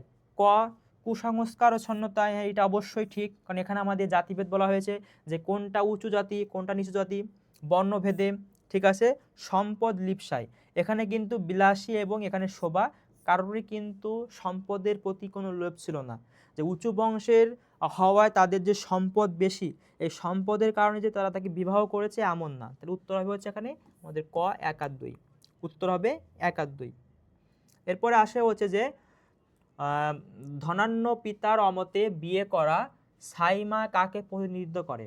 তো দেখা যায় যে ধনাঢ্য পিতার অমতে গিয়ে তাহলে হচ্ছে যে সাইমা হচ্ছে যে একজন নিচু জাতের ছেলেকে বিবাহ করে। এখানে একটা উদ্দীপক ছিল, সেই উদ্দীপকটা এখানে একটু মিসিং হয়ে গেছে, এখানে একটা উদ্দীপক থাকবে। উদ্দীপকটা হচ্ছে এরকম যে উঁচু বা ধনী বংশের হচ্ছে ছাইমা, সে ছাইমা হচ্ছে নিচু বংশের একটি ছেলেকে সে ভালোবেসে বিবাহ করে। তো এইখানে পিতার অমতে বিয়ে করা ছাইমা কাকে প্রতিনিধিত্ব করে। তো এইখানে হচ্ছে ছাইমা হচ্ছে উঁচু বংশের এবং তার পিতা হচ্ছে খুবই ধনী। এই ধনাঢ্য পিতার অমতে বিয়ে করে ছাইমা একজন নিচু জাতের গরিব ছেলেকে বিবাহ করে। তো এইখানে ছাইমা কাকে প্রতিনিধিত্ব করে, এটা অবশ্যই হবে মৃত্যুঞ্জয়। কারণ কি মৃত্যুঞ্জয় কিন্তু ছিল হচ্ছে উঁচু বংশের, সে উঁচু বংশে হওয়া সত্ত্বেও সে নিচু বংশের তাকে কিন্তু বিবাহ করে। ঠিক আছে, তো এটা হবে এখানে মৃত্যুঞ্জয়। তারপর এটা আসে যে কামচাটকা আসলে কি, বলছে এখানে যে কামচাটকা আসলে কি। তাহলে আমাদের বিলাসী গল্পে যে কামচাটকা নামটা দেওয়া আছে সেখানে কামচাটকা আসলে কি, দ্বীপ, উপদ্বীপ, সাগর, মহাসাগর। তাহলে কামচাটকা হচ্ছে একটা উপদ্বীপ, কামচাটকা হচ্ছে একটা উপদ্বীপ। এরপরে আসে হচ্ছে যে কামচাটকা উপদ্বীপটি কোন দেশের অন্তর্গত। তাহলে যেখানে যে কামচাটকা যে দ্বীপটি আছে, এই কামচাটকা দ্বীপটি কোন দেশের অন্তর্গত? America, Russia, England, German. তাহলে কামচাটকা উপদ্বীপটি হচ্ছে রাশিয়ার অন্তর্গত। কিসের অন্তর্গত? রাশিয়ার অন্তর্গত। এরপরে আসে হচ্ছে যে ভূদেব বাবু কে ছিলেন। তাহলে বিলাসী গল্পে একটা চরিত্রের নাম ছিল হচ্ছে ভূদেব বাবু। এই ভূদেব বাবু তিনি কে ছিলেন? ক সমাজপতি, খ শিক্ষক, গ লেখক, ঘ পুরোহিত। তাহলে এখানে ভূদেব বাবু ছিলেন মূলত একজন লেখক, তিনি হচ্ছে অনেকগুলো তিনি গ্রন্থ লিখেছেন। তাহলে বিলাসী গল্পে একটা চরিত্র হচ্ছে ভূদেব বাবু, যিনি হচ্ছে তৎকালীন সময়ে তিনি অনেকগুলো বিষয় নিয়ে তিনি গ্রন্থ লিখেছেন, যার কারণে তিনি হচ্ছেন কি একজন লেখক। ওকে, তারপরে আসে হচ্ছে যে কামাখ্যা কি। তাহলে হচ্ছে কামাখ্যা কি, বলছে পর্বত, তীর্থস্থান, স্নানাগার, সমুদ্র। তো তাহলে আমাদের বিলাসী গল্প অনুসারে কামাখ্যা হচ্ছে একটা তীর্থস্থান, কামাখ্যা হচ্ছে একটা তীর্থস্থান। 53 খ তীর্থস্থান, তাহলে কামাখ্যা হচ্ছে এক প্রকার তীর্থস্থান। এরপরে আসে হচ্ছে মনসা কোন বিষয়ের দেবী, তাহলে দেবী মনসা হচ্ছে কোন বিষয়ের দেবী? ক জ্ঞানের দেবী, খ সর্বমঙ্গলা দেবী, গ সিদ্ধিদাত্রী দেবী, ঘ সাপের দেবী। তো আমরা সকলেই জানি যে আমরা যে মনসা হচ্ছে কি সাপের দেবী, মনসা সাপের দেবী, এবং সরস্বতী হচ্ছে জ্ঞানের দেবী। যদি এখানে থাকতো যে সরস্বতী কিসের দেবী, তখন আসতো মানে জ্ঞানের দেবী, কিন্তু এখানে আছে আমাদের মনসা কোন বিষয়ের দেবী, মনসা হচ্ছে সাপের দেবী। এরপরে আসা হচ্ছে সাইবেরিয়া কোন দেশের অন্তর্গত? এই যে সাইবেরিয়া, এই সাইবেরিয়া হচ্ছে কোন দেশের অন্তর্গত? Russia, Scotland, Italy, Spain. তাহলে কামচাটকা এবং সাইবেরিয়া উভয়ই হচ্ছে রাশিয়ার অন্তর্গত। এই কামচাটকা এবং সাইবেরিয়া উভয় হচ্ছে রাশিয়ার অন্তর্গত, উত্তর হবে ক। এরপরে আসা হচ্ছে যে কামাখ্যা ভারতের কোথায় অবস্থিত? তাহলে কামাখ্যা দেখেছি যে কামাখ্যা হচ্ছে একটা হচ্ছে তীর্থস্থান, তীর্থস্থান, এটি ভারতে অবস্থিত। এটি বলা হচ্ছে এখানে যে এটি ভারতের কোথায় অবস্থিত বা কোন রাজ্যে অবস্থিত? আসাম, ত্রিপুরা, মিয়ানমারে, মিজোরামে। তাহলে কামাখ্যা হচ্ছে ভারতের আসামে অবস্থিত, উত্তর হবে ক আসাম। তাহলে কামাখ্যা হচ্ছে এক প্রকার তীর্থস্থান এবং এই কামাখ্যা এটি হচ্ছে আসামে অবস্থিত। এরপরে আসা হচ্ছে বীণা পানি কিসের দেবী? এখানে বীণা পানি বলতে যার হাতে থাকে হচ্ছে বীণা, তাকে বলা হবে বীণা পানি। মূলত বীণা পানি বলতে এখানে বোঝানো হয়েছে হচ্ছে সরস্বতী দেবীকে। কাকে? সরস্বতী দেবীকে এখানে বোঝানো হয়েছে, সরস্বতী, ঠিক আছে। এখানে সরস্বতী মূলত কিসের দেবী? বলছে বুদ্ধির দেবী, বিদ্যার দেবী, অন্নের দেবী, সিদ্ধি দেবী। তো আমরা জানি যে বীণা পানি মানে হচ্ছে সরস্বতী, তো সরস্বতী হচ্ছে কি বিদ্যার দেবী, সরস্বতী বিদ্যার দেবী। এরপরে আসা হচ্ছে যে অকাল কুষ্মাণ্ড, অকাল কুষ্মাণ্ড শব্দের অর্থ কি? অকাল কুষ্মাণ্ড হচ্ছে যে এক প্রকার কিন্তু বাগধারা, সকলে তোমরা জানো যে অকাল কুষ্মাণ্ড হচ্ছে একটা বাগধারা। এই অকাল কুষ্মাণ্ড শব্দের অর্থ হচ্ছে যে অকালে ফলেছে যা, মানে অকালে ফলেছে যা, অকালে, অকালে ফলেছে যা, অকালে ফলেছে যা। তাহলে এই অকালে ফলেছে যা মানে হচ্ছে অকাল কুষ্মাণ্ড। তো মূলত অকাল কুষ্মাণ্ডের শব্দের অর্থ কি? তেজি ব্যক্তি, অকর্মণ্য ব্যক্তি, বয়স্ক ব্যক্তি, রাগী ব্যক্তি। তাহলে অকাল কুষ্মাণ্ড শব্দের অর্থ হচ্ছে অকর্মণ্য ব্যক্তি, মানে যে কোনো কাজ করতে চায় না, যে হচ্ছে খুব অলস, ঠিক আছে। তাহলে অকাল কুষ্মাণ্ড এর বাগধারা হচ্ছে অকালে ফলেছে যা, অকালে ফলেছে যা, এবং এটার অর্থ হবে হচ্ছে অকর্মণ্য ব্যক্তি, অকর্মণ্য ব্যক্তি। এরপর আসা হচ্ছে যে যিনি মৃত্যুকে জয় করেন তাকে কি বলা হয়? বিলাসী গল্প অনুসারে যিনি মৃত্যুকে জয় করেন তাকে কি বলা হয়?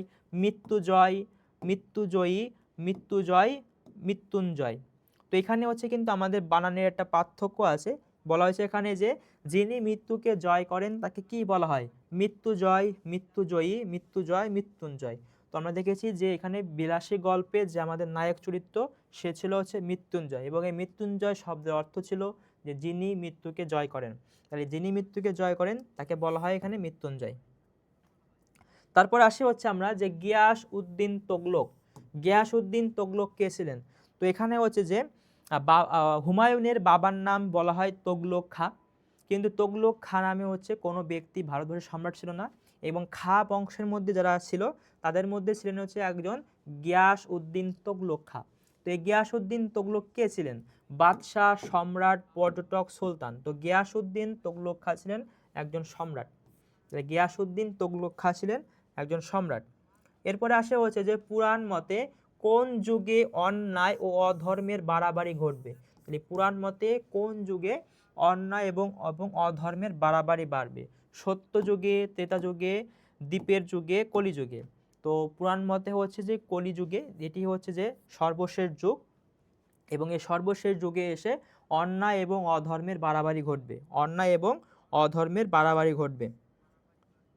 এরপরে আসি হচ্ছে আমরা যে রসাতল শব্দের অর্থ কি? রসাতল শব্দের অর্থ কি? অধপতন, অদৃশ্য, উচ্ছন্ন। উচ্ছন্ন মানে কিন্তু মানে যে কোনো কিছু মানে না, অধপতন মানে যার যে যে আগে ভালো পর্যায়ে ছিল যার পর্যায় এখন খারাপ হয়ে গেছে। এটা হচ্ছে অধঃপতন হবে, পাশাপাশি এটা উচ্ছন্ন হবে, কিন্তু অদৃশ্য এটা হবে না। অদৃশ্য মানে কি, যেটা ফুসে উড়ে যাওয়া, মানে যেটা আগে ছিল এখন সেটা নাই। এখানে উত্তর হবে হচ্ছে 1 আর 3 খ নম্বর। রসাতল শব্দের অর্থ হবে হচ্ছে যে অধঃপতন এবং কি উচ্ছন্ন। এরপরে আসে হচ্ছে যে বিলাসী গল্পের প্রধান প্রতিপাদ্য বিষয় কি। তাহলে বিলাসী গল্প পড়ে আমরা মূলত কি বুঝতে পারলাম, যেখানে আমাদের মূল প্রতিপাদ্য কি বলছে, ব্যতিক্রম ধর্মী মানব মানবীর প্রেম, সমাজের বিধিবিধানের মাহাত্ম্য, পল্লী জীবনের সুখ দুঃখ, সাপুড়েদের বর্ণিল জীবন কাহিনী। তো মূলত বিলাসী গল্পের মূল প্রতিপাদ্য ছিল হচ্ছে যে বিলাসী ছিল হচ্ছে এক জাতের, পাশাপাশি মৃত্যুঞ্জয় ছিল হচ্ছে অন্য জাতের। এই ব্যতিক্রম ধর্মী যে মানব মানবীর প্রেম, ব্যতিক্রম ধর্মী যে মানব মানবীর প্রেম, এই প্রেমটাই হচ্ছে বিলাসী গল্পে প্রধান প্রতিপাদ্য বিষয় ছিল। এরপরে আসে হচ্ছে বিলাসী গল্পটি কার জবানিতে বর্ণিত হয়েছে। তো আমরা প্রথমেই বলেছিলাম যে বিলাসী গল্পটি হচ্ছে কার জবানিতে বর্ণিত হয়েছে, ন্যাড়ার, মৃত্যুঞ্জয়ের, বিলাসীর খুড়ার। তো বিলাসী গল্পটি হচ্ছে ন্যাড়ার জবানিতে বর্ণিত হয়েছে। এখানে ন্যাড়াই হচ্ছে মূলত গল্পকথক। এরপরে আসে হচ্ছে প্রেমের জন্য বিলাসী নির্দ্বিধায় কোন পথ বেছে নিয়েছে। তাহলে প্রেমের জন্য বিলাসী নির্দ্বিধায় কোন পথ বেছে নিয়েছে, স্বেচ্ছাশ্রম, স্বেচ্ছা মৃত্যু, নির্বাসন, আত্মহত্যা। তাহলে এখানে বলেছে যে কোন পথ বেছে নিয়েছে। তো যেহেতু এখানে কিন্তু বলা হয়েছে যে আত্মহত্যা করে, আত্মহত্যা করলেও কিন্তু সেটি কিন্তু সে তার নিজ ইচ্ছায়, সে কিন্তু নিজ ইচ্ছা সে কিন্তু আত্মহত্যা করে। তো এখানে হবে কি আমাদের স্বেচ্ছা মৃত্যু হবে, স্বেচ্ছা মৃত্যু। তাহলে প্রেমের জন্য বিলাসী নির্দ্বিধায় কোন পথ বেছে নিয়েছে, উত্তর হবে হচ্ছে এখানে স্বেচ্ছা মৃত্যু। এখানে কিন্তু আত্মহত্যা থাকলেও কিন্তু এটি উত্তর হবে না, তার কারণ এখানে কোন পথ, যেহেতু সে তার নিজের ইচ্ছায় সে তার মৃত্যুকে বরণ করেছে, তো সেক্ষেত্রে এখানে আমাদের হবে স্বেচ্ছা মৃত্যু। যদি এখানে স্বেচ্ছা মৃত্যু না থাকতো তাহলে কিন্তু এখান থেকে আমরা আত্মহত্যা দিতে পারতাম। ঠিক আছে, এরকম কিছু কিছু কিন্তু কনফিউশন কিন্তু থাকতেই পারে। তো যেহেতু এখানে আমাদের স্বেচ্ছা মৃত্যু আছে, যখন এটি হবে না, না হয় আমাদের এটি হবে, আত্মহত্যা হবে না। ওকে, এরপরে আসে হচ্ছে যে বিলাসী গল্পের কেন্দ্রীয় চরিত্র কি। তাহলে বিলাসী গল্পের কেন্দ্রীয় মানে মূল চরিত্রকে, মৃত্যুঞ্জয়, বিলাসী, ন্যাড়া, খুড়া, এটা হবে কি বিলাসী। তাহলে বিলাসী গল্পের কেন্দ্রীয় চরিত্র হচ্ছে বিলাসী। বলছে বিলাসী গল্পে প্রধানত প্রকাশিত হয়েছে, তাহলে বিলাসী গল্পের মাধ্যমে কি প্রকাশিত হয়েছে, প্রেমের মাহাত্ম্য, অবশ্যই ঠিক আছে। এখানে বলছে মানবতার আহ্বান, শিক্ষালাভের গুরুত্ব। তো যেহেতু এটা কোনো শিক্ষামূলক উপদেশ দেয়া হচ্ছে না, যার কারণে এটি কিন্তু আমাদের হবে না, উত্তর হবে কি 1 আর 2। এটি হচ্ছে কি প্রেমের মাহাত্ম্য এবং মানবতার আহ্বান, এটা হবে উত্তর হবে ক। ঠিক আছে, এখানে কিন্তু আমাদের কখনো কোনো শিক্ষালাভের কোনো গুরুত্বের কথা এখানে বলা হয়নি, যার কারণে এটি আমাদের 3 নম্বর উত্তরে হবে না, উত্তর হবে ক 1 আর 2। এরপরে আসে হচ্ছে যে কাম চাটকাতে মোট আগ্নেয়গিরি আছে কতটি। তাহলে কাম চাটকা হচ্ছে একটা উপদ্বীপ যেখানে হচ্ছে অনেকগুলো এখানে আগ্নেয়গিরি দেখা যায়। এখানে মোট কতটি আগ্নেয়গিরি আছে, ক 14টি, খ 15টি, গ 16টি, ঘ 17টি।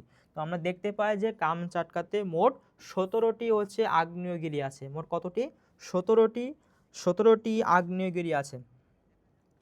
এরপরে হচ্ছে মৃত্যুঞ্জয় নামটি কিভাবে শেষ পর্যন্ত মিথ্যা প্রতিপন্ন হলো। তাহলে মৃত্যুঞ্জয় শব্দের অর্থ ছিল হচ্ছে যিনি মৃত্যুকে জয় করেছেন।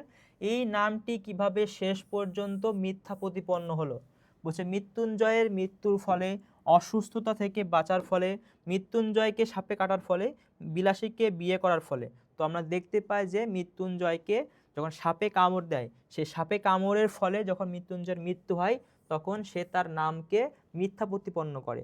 এখানে উত্তর হবে হচ্ছে ক, মৃত্যুঞ্জয়ের মৃত্যুর ফলে তার নামটি হচ্ছে মিথ্যা প্রতিপন্ন হয়। এরপরে আসে হচ্ছে যে মাঝে মাঝে স্কুলের পথে কার সাথে নেড়া দেখা হতো। তো এখানে একজন বিশেষ ব্যক্তির কথা বলা হয়েছে, যার সাথে স্কুলে যাবার পথে প্রায় হচ্ছে ন্যাড়া বা গল্পকথকের দেখা হতো। কে হচ্ছে, বিলাসীর সাথে, মৃত্যুঞ্জয়ের সাথে, মৃত্যুঞ্জয়ের খুড়ার সাথে, বুড়ো মালুর সাথে। উত্তর হবে কি মৃত্যুঞ্জয়ের সাথে, কেননা এখানে মৃত্যুঞ্জয়ের একটা দুর্নাম করা হয়েছিল, যে মৃত্যুঞ্জয় সে হচ্ছে পড়তো 3rd ক্লাসে। তাহলে সেখান মানে 3rd ক্লাসে পড়তো, পাশাপাশি তার সহপাঠী বা তার গ্রামের লোক কখনো শোনে নাই যে কখন মৃত্যুঞ্জয় 4th ক্লাসে পড়তো, আর কখনো সে 2nd ক্লাসে উঠেছে কিনা।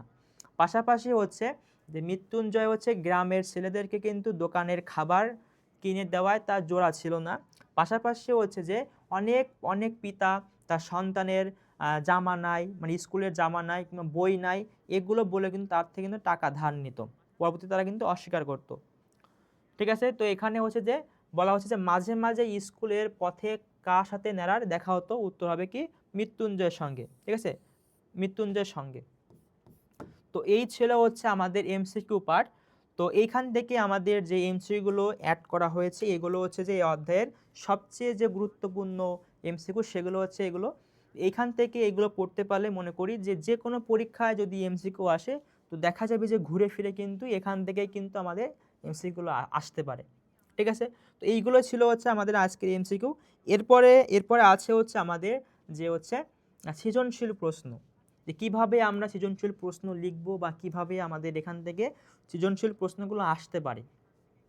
তো এখানে হচ্ছে একটা আমাদের উদ্দীপক দিয়ে দেওয়া হয়েছে। উদ্দীপকের যে ক নম্বর সেটা বলা হচ্ছে যে মৃত্যুঞ্জয়ের কত বিঘার বাগান ছিল। তাহলে মৃত্যুঞ্জয় যেহেতু বাবা মা কেউ ছিল না, মৃত্যুঞ্জয় থাকার মধ্যে ছিল একটা পোড়ো বাড়ি এবং ছিল হচ্ছে প্রকাণ্ড একটা বাগান। সেই বাগান ছিল কতটুকু, তাহলে হচ্ছে উত্তর হবে যে মৃত্যুঞ্জয়ের 20-25 বিঘার বাগান ছিল। কত ছিল? 20-25। এই যে 20-25 বিঘার বাগান ছিল হচ্ছে কার? মৃত্যুঞ্জয়ের।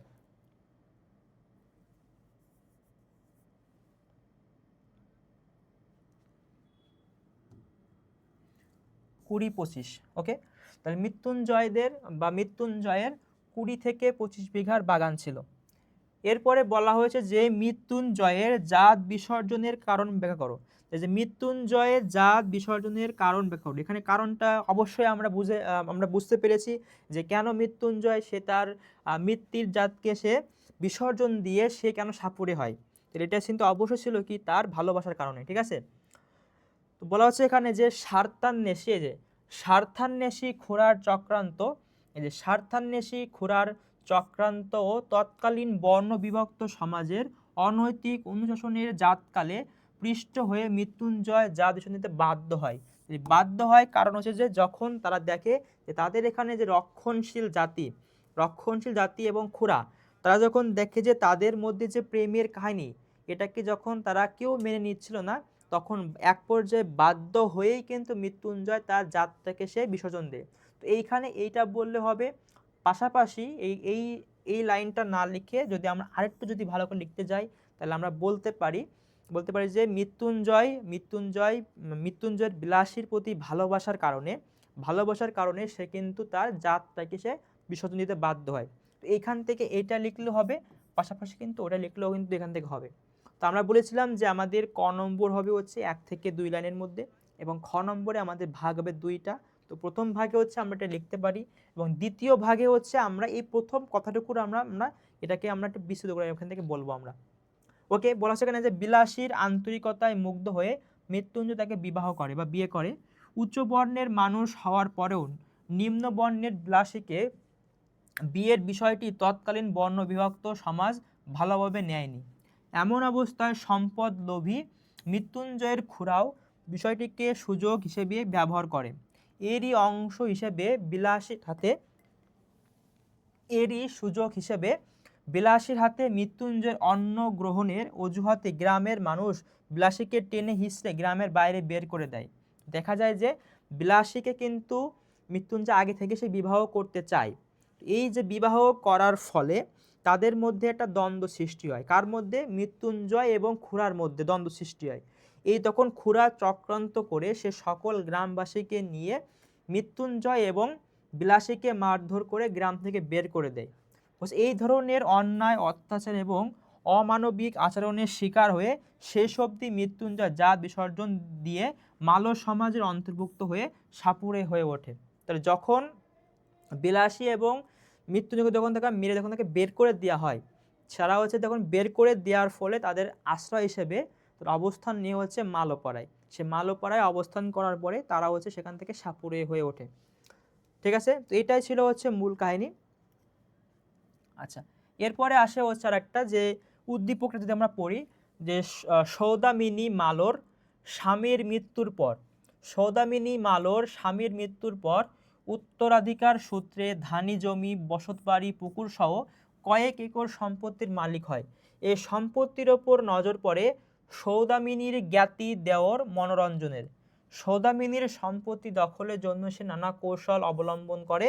একবার সৌদামিনী দুর্ভিক্ষের সময় ধান ক্ষেতের পাশে একটি একটি একটি মানব একটি মানব শিশু খুঁজে পায়। অসহায় অসুস্থ শিশুটিকে সে তুলে এনে পরম যত্নে সন্তানের মতো লালন পালন করে। মনোরঞ্জন সৌদামিনীকে সমাচত করতে প্রচার করে যে সে নমশূদ্রের ঘরে ব্রাহ্মণ সন্তান পালিত হচ্ছে, এ যে মহাপাপ, সমাজের জাত ধর্ম সব শেষ হয়ে গেল। এখানে দেখতে পাই যে সৌদামিনীর স্বামী মৃত্যুর পর সে হচ্ছে যে বিশাল সম্পত্তির মালিক হয় এবং তার যে জ্ঞাতি দেওয়ার মনোরঞ্জন, সে কিন্তু এটাকে কিন্তু ভালো চোখে দেখতো না, সে চাইতো যে সে তার সম্পত্তিকে ভোগ করবে, যার কারণে সে হচ্ছে একটা এখানে তাকে সমাচ্যুত করার জন্য তাকে কিন্তু দুর্নাম করা হয় এখান থেকে। তো বলা হচ্ছে এখানে সৌদামিনী চরিত্রের সঙ্গে বিলাসী গল্পে বিলাসী সাদৃশ্য তুলে ধরো। তো এইখানে আমাদের সৌদামিনীর সাথে আমাদের বিলাসী গল্পের যে বিলাসীর মধ্যে যে কি মিল ছিল সেই মিলটা হচ্ছে এখানে আমাদের তুলে ধরতে হবে। তাহলে উদ্দীপকের সৌদামিনী চরিত্রে যে স্নেহ বাৎসল্য এবং সেবা পরায়ণতার বৈশিষ্ট্য বিলাসী গল্পের চরিত্রের মধ্যে ফুটে উঠেছে। তো আমরা দেখতে পারি যে উদ্দীপকে দেখেছি আমরা যে সে নদীর ধারে একটা শিশুকে পড়ে থাকতে দেখে সে তাকে এখান থেকে তুলে নিয়ে আসে, নিয়ে এসে তাকে লালন পালন করে। এর মধ্যে দিয়ে দেখা যায় যে এখানে এখানে স্নেহ বাৎসল্য এবং সেবা পরায়ণতার দিকটি কিন্তু এখানে ফুটে উঠেছে। বিলাসী গল্পের কেন্দ্রীয় চরিত্র বিলাসী মানবতা বোধে উদ্ভাসিত এক নারী, তাই মুমূর্ষু মৃত্যুঞ্জয়ের পাশে সে সেবার মানসিকতা নিয়ে দাঁড়িয়েছে। রোগীর পাশে থেকে বিলাসী তার সাধ্যমতো মৃত্যুঞ্জয়ের সেবা করেছে। মূলত তার সেবা যত্নে পথযাত্রী মৃত্যুঞ্জয় সুস্থ হয়ে ওঠে। এর মধ্য দিয়ে বিলাসী সেবাপরায়ণ মানসিকতা এবং আন্তরিকতার পরিচয় মেলে। উদ্দীপকের সৌদামিনী মালো নামের এক স্নেহবৎসল নারীর প্রসঙ্গ তুলে ধরা হয়েছে। অসুস্থ ও অসহায় একটি শিশুকে দুর্ভিক্ষের সময় ধান ক্ষেতের পাশ থেকে খুঁজে পায় সে। শিশুটিকে পেয়ে তার মনে মাতৃত্ববোধ জাগ্রত হয়। সঙ্গত কারণে পরিচয়হীন শিশুটিকে তুলে এনে সন্তানের মতো লালন পালন করতে থাকে সে। একইভাবে আলোচ্য গল্পের বিলাসী এবং মৃত্যু পথযাত্রী মৃত্যুঞ্জয়ের সেবা করে তাকে সুস্থ করে তোলে। তাহলে এই যে স্নেহবাৎসল্য এবং সেবাপরায়ণতার বৈশিষ্ট্য, এই দিক থেকে হচ্ছে বিলাসী এবং সৌদামিনীর মধ্যে মিল আছে। যে অর্থাৎ সৌদামিনী মালো এবং বিলাসী দুজনেই মুমূর্ষু দুজন মানুষের সেবা করেছে কোনো ধরনের প্রতিদানের প্রত্যাশা ছাড়াই, যা তাদের স্নেহবাৎসল্য এবং সেবাপরায়ণ মানসিকতার পরিচায়ক। এই দিক থেকে আলোচ্য গল্পের বিলাসীর সঙ্গে সৌদামিনী মালোর সাদৃশ্য পাওয়া যায়। তো তাদের মধ্যে উভয়ের মধ্যে এই যে স্নেহবাৎসল্য এবং সেবাপরায়ণ মানসিকতার পরিচয় পাওয়া যায়। ওকে, এরপরে হচ্ছে আমাদের যে ঘ নম্বর বলছে উদ্দীপকের মূল ভাব। এই যে উদ্দীপকের মূল ভাব বিলাসী গল্পের আংশিক প্রতিচ্ছবি। আংশিক মানে হচ্ছে যে ক্ষুদ্রাংশ, যে কোনো একটা অংশ। তাহলে আমরা দেখতে পেলাম যে এইখানে শুধুমাত্র হচ্ছে যে একটা অসহায় শিশুকে সেবা করা হচ্ছে এখানে। তো শুধুমাত্র হচ্ছে এখানে স্নেহবাৎসল্য এবং সেবাপরায়ণ দিকটি কিন্তু এখানে ফুটে উঠেছে। কিন্তু এছাড়াও কিন্তু আমাদের বিলাসী গল্পে কিন্তু এই যে বিলাসী এবং মৃত্যুঞ্জয়ের যে প্রেমের কাহিনী, তাই না, তাদের যে ধর্ম পরিবর্তন করা, তাই না, রক্ষণশীল জাতি সহ অনেক কিছু কিন্তু এখানে দেখা যায়, যেগুলো কিন্তু আমাদের উদ্দীপকে দেখা যায় না। তো সেটা এখানে বলা হয়েছে যে উদ্দীপক কিন্তু সম্পূর্ণ না, এটা হচ্ছে একটা আংশিক প্রতিছবি মাত্র। বিষয়বস্তু বিবেচনায় উদ্দীপকের মূল ভাব বিলাসী গল্পের আংশিক মানে খুবই অল্প আংশিক প্রতিচ্ছবি। বিলাসী গল্পে বিলাসী মমতাময়ী এবং সেবাব্রতী নারী চরিত্র। গল্পে উচ্চ বংশীয় মৃত্যুঞ্জয় সাপুরের মেয়ে বিলাসী সেবা শুশ্রূষা দিয়ে সুস্থ করে তোলে। সেবার প্রতিদানে মৃত্যুঞ্জয় বিলাসীকে ভালোবেসে বিয়ে করে। এতে মৃত্যুঞ্জয়ের খুড়া গ্রামে বিভিন্ন কুটসা রটনা করে বেড়ায়, সবাইকে খেপিয়ে তোলে। তবুও মৃত্যুঞ্জয় সব কিছুকে উপেক্ষা করে বিলাসীকে বিয়ে করে সাপুরের জীবন বেছে নেয়। একদিন সাপের কামড়ে মৃত্যু হয় মৃত্যুঞ্জয়ের। বিলাসীর স্বামী হারানোর কষ্ট সহ্য করতে না পেরে সেও স্বেচ্ছায় মৃত্যুর পথ বেছে নেয়। উদ্দীপকের সৌদামিনী মালোর স্বামীর মৃত্যুর পর উত্তরাধিকার সূত্রে ধানি জমি, বসতবাড়ি, পুকুর সহ কয়েক একর জমির মালিক হয়। এই সম্পত্তির ওপর তার দেবর মনোরঞ্জনের নজর পড়ে। সে নানা কৌশলে সম্পত্তি দখলের চেষ্টা করে। দুর্ভিক্ষের সময় সৌদামিনী ধান ক্ষেতের পাশে একটি মানব শিশু খুঁজে পায়। অসহায় শিশুটিকে সে পরম যত্নে লালন করে। বলছে যে দেবর মনোরঞ্জন সবার কাছে রটিয়ে দেয়, যে নমশূদ্রের ঘরে ব্রাহ্মণ সন্তান পালিত হচ্ছে, সে যে মহাপাপ, সমাজের জাত ধর্ম সব শেষ হয়ে গেল।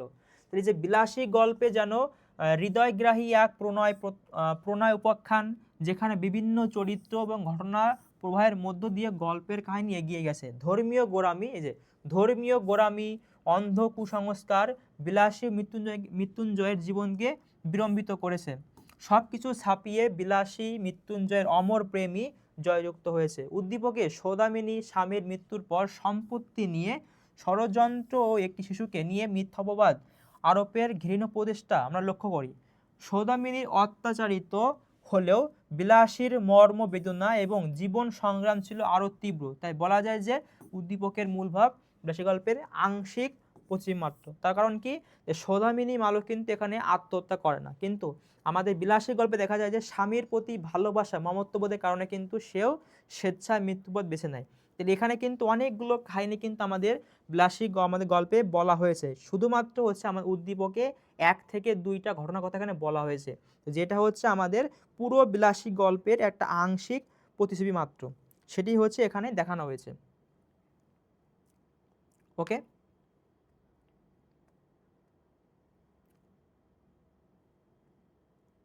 ও তারপর দেখি হচ্ছে এটা আমরা যে এখানে হচ্ছে এটা উদ্দীপক দেওয়া আছে যে কেউ মালা কেউ তসবি গলায়, তাইতে কি জাত ভিন্ন বলাই, যাওয়া কিংবা আসার বেলায় জাতের কি চিহ্ন রয় কার রে।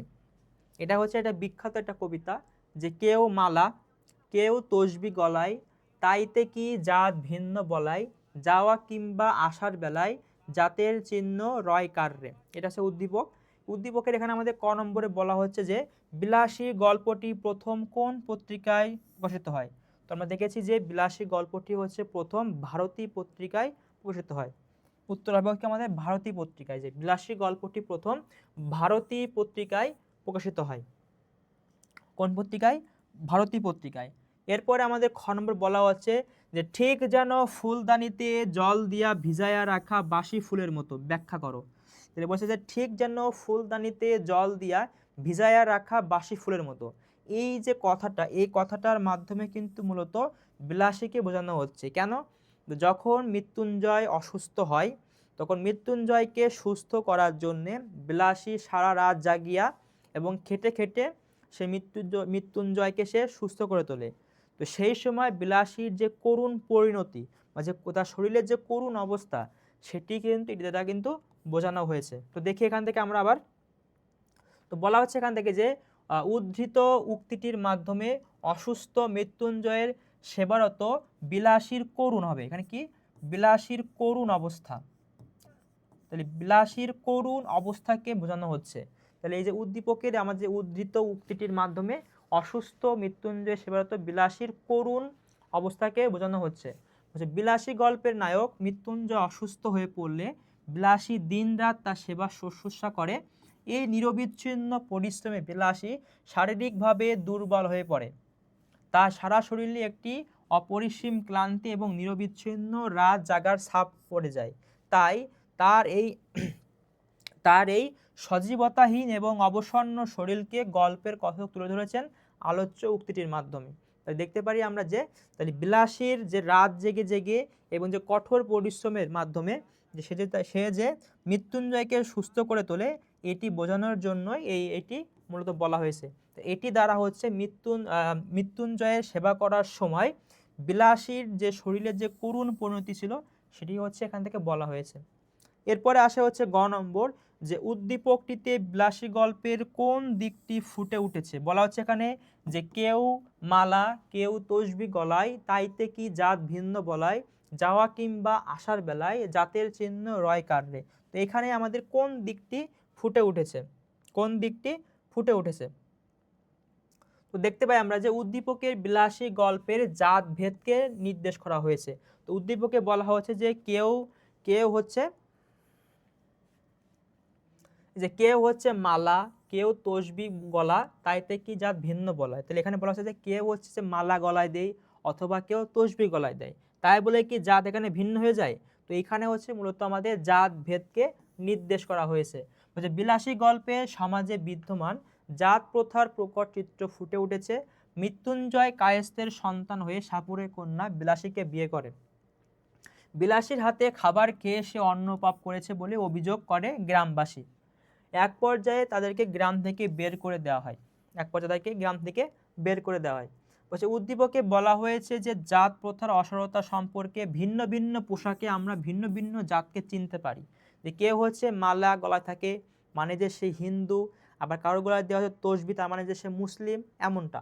ঠিক আছে, বলছে কিন্তু জন্ম বা মৃত্যুর সময় আমাদের জাত নিতে থাকে না। তাহলে জন্মের সময় কিন্তু আমরা বুঝতে পারি না যে কে হিন্দু, কে মুসলমান, কে বৌদ্ধ, কে খ্রিস্টান, সকলে কিন্তু আমরা একইভাবে কিন্তু আমরা ফিরে আসি আমরা। ঠিক আছে, তো কিন্তু জন্ম কিংবা মৃত্যুর সময় আমাদের জাত নির্ধারিত থাকে না।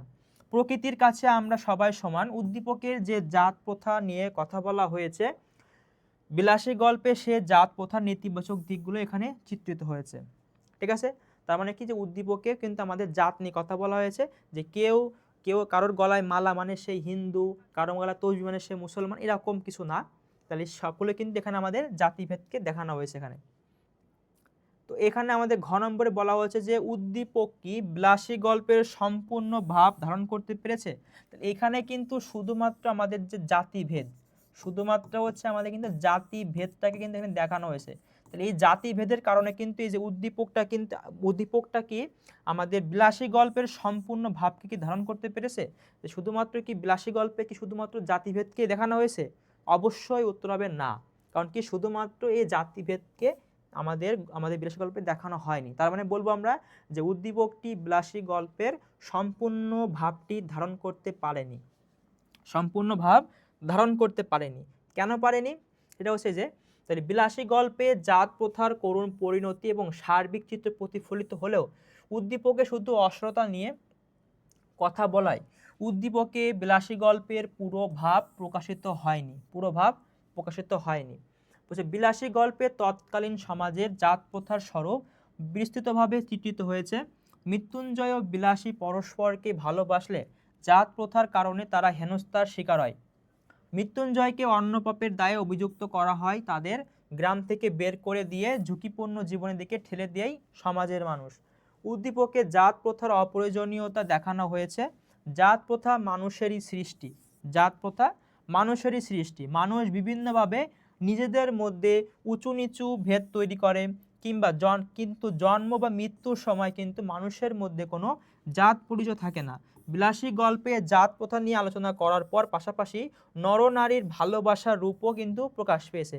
শুধুমাত্র যে বিলাসী গল্পের জাত প্রথা এমনটি না, বিলাসী গল্পের জাতি প্রথা, নিম্ন উঁচু বর্ণ, এগুলো দেখানো ছাড়াও কিন্তু এখানে যে দুইটি ভিন্ন জাতের যে দুইজন ব্যক্তির মধ্যে যে ভালোবাসা, সেটাও কিন্তু এখানে প্রকাশ পেয়েছে, যেটি কিন্তু আমাদের উদ্দীপকে দেখা যায় না।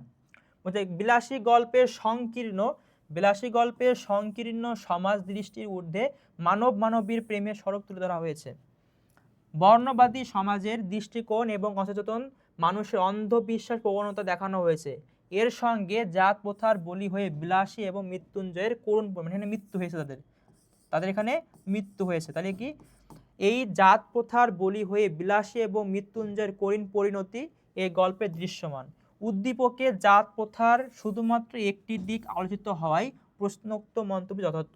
তার মানে কি শুধুমাত্র আমাদের উদ্দীপকে জাত প্রথার কথা বলা হলেও আমাদের বিলাসী গল্পে মূলত জাত প্রথা বা বর্ণ প্রথার পাশাপাশি মৃত্যুঞ্জয় এবং বিলাসী দুইটা ভিন্ন ধর্মের যে নর এবং নারীর মধ্যে যে প্রেমের যে কাহিনী এবং তাদের প্রেমকে কেন্দ্র করে তাদের জীবনকে যে উৎসর্গ করা, সে উৎসর্গের দিকটি কিন্তু এখানে উল্লেখ করা হয়নি। যার কারণে আমাদের উদ্দীপকের যে মূল ভাব, সেটা কিন্তু আমাদের সম্পূর্ণ ভাবকে ধারণ করে না। ঠিক আছে, তো এরকম কিন্তু একটা প্রশ্ন আমাদের আসবে যে এটা উদ্দীপক থাকবে, উদ্দীপক থেকে আমাদেরকে বলা হবে যে উদ্দীপকটি কি বিলাসী গল্পের বা এই গল্পের সম্পূর্ণ ভাবকে ধারণ করে কিনা। ঠিক আছে, তো এই ছিল হচ্ছে আজকে আমাদের সম্পূর্ণ আলোচনা। তো আশা করি যে আজকে হচ্ছে আমাদের এমসিকিউ এবং সিকিউ যে আমরা পাঠটা করলাম, এখান থেকে তোমাদের একটা ভালো একটা ধারণা এসেছে যে কীভাবে হচ্ছে এখান থেকে আমাদের এমসিকিউ আসতে পারে, পাশাপাশি এখান থেকে কীভাবে আমাদের সিকিউ আসতে পারে। তো তোমাদের সিকুর ক্ষেত্রে আমি আগে থেকে তোমাদের বলেছিলাম যে ক নম্বরের ক্ষেত্রে হচ্ছে আমরা 1 থেকে 2 লাইনের মধ্যে লিখব। খ নম্বরে হচ্ছে এটাকে আমরা দুইটা ভাগ করব। প্রথম অংশ হচ্ছে আমরা খ নম্বরের প্রশ্নটাকে আমরা এক কথায় লিখে যাব, পরে সেটাকে আমরা আমরা বড় করে ব্যাখ্যা করে লিখব। এবং গ নম্বরের ক্ষেত্রে আমরা 3টা পার্ট করব। খ নম্বরের মতো প্রথম লাইনে হচ্ছে আমরা মূল কথা লিখে যাব এবং ওইটাকেই আমরা আমাদের দ্বিতীয় প্যারায় হচ্ছে আমরা মূল বইয়ের আলোকে ব্যাখ্যা করব এবং তৃতীয় প্যারায় হচ্ছে আমরা উদ্দীপকের সঙ্গে ব্যাখ্যা করব। 3টা প্যারা গেল। ঘ নম্বরও সেমভাবে আমাদের প্রথমে যাবে হচ্ছে আমাদের মূল কথাটি, যে এখানে আমাদের সম্পূর্ণ ভাবকে সমর্থন করে কিনা বা ভাব প্রকাশ করে কিনা, আমাদের মন্তব্য থাকবে হ্যাঁ কিংবা না, এরকম থাকবে। পরবর্তীতে হচ্ছে আমাদের দ্বিতীয় প্যারায় থাকবে হচ্ছে আমাদের মূল বইয়ের আলোকে ব্যাখ্যা এবং আমাদের পরে থাকবে উদ্দীপকের ব্যাখ্যা এবং শেষে যেয়ে হচ্ছে আমাদের দেখাবো যে এখান থেকে আমাদের উদ্দীপকের সঙ্গে আমাদের যে বিলাসী গল্প বা এই গল্প তার সাথে হচ্ছে এখানে মিল বা এখানে অমিল আছে, যার কারণে এটি হচ্ছে আমাদের সম্পূর্ণ ভাবকে ধারণ করে না। ঠিক আছে, এরকমভাবে আমাদের 4টা ভাগে আমরা ভাগ করে লিখতে পারলে আমরা আশা করি যে এখান থেকে হচ্ছে আমরা সৃজনশীল প্রশ্নে কিন্তু আমরা অনেক ভালো একটা মার্ক ক্যারি করতে পারবো। তোমরা শুনে থাকবে যে অনেকে কিন্তু বলে যে বাংলা হচ্ছে অনেক লিখতে হয়, বাংলা হচ্ছে অনেক লিখতে হয়, লিখতে পারি না, সময়ের মধ্যে শেষ হয় না। ঠিক আছে, এরকম কোনো কথা না। যদি আমরা সুন্দরভাবে যদি আমরা গুছিয়ে লিখতে পারি তাহলে কিন্তু আমরা আমাদের যে সময় সে সময়ের মধ্যে আমরা লিখতে পারবো এবং আমাদের যে কাঙ্ক্ষিত যে আমাদের মার্ক সে মার্কটি কিন্তু আমরা ভালোভাবে আমরা পেতে পারবো। তো আমাদের ক্লাস ছিল হচ্ছে আজকে এইটুকু। তো আশা করি তোমরা সকলেই বিলাসী সম্পর্কে যে আমাদের এমসিকিউ এবং সিকিউ তোমরা খুবই ভালোভাবে বুঝতে পেরেছো। আর তোমাদের যদি কোনো সমস্যা যদি থাকে তাহলে তুমি অবশ্যই এখানে কমেন্ট করবা। ওকে, তো তাহলে আজকে আমাদের এখানেই আমাদের ক্লাসটি শেষ হচ্ছে। দেখা হবে আমাদের অন্য কোনো ক্লাসে। ওকে, ধন্যবাদ।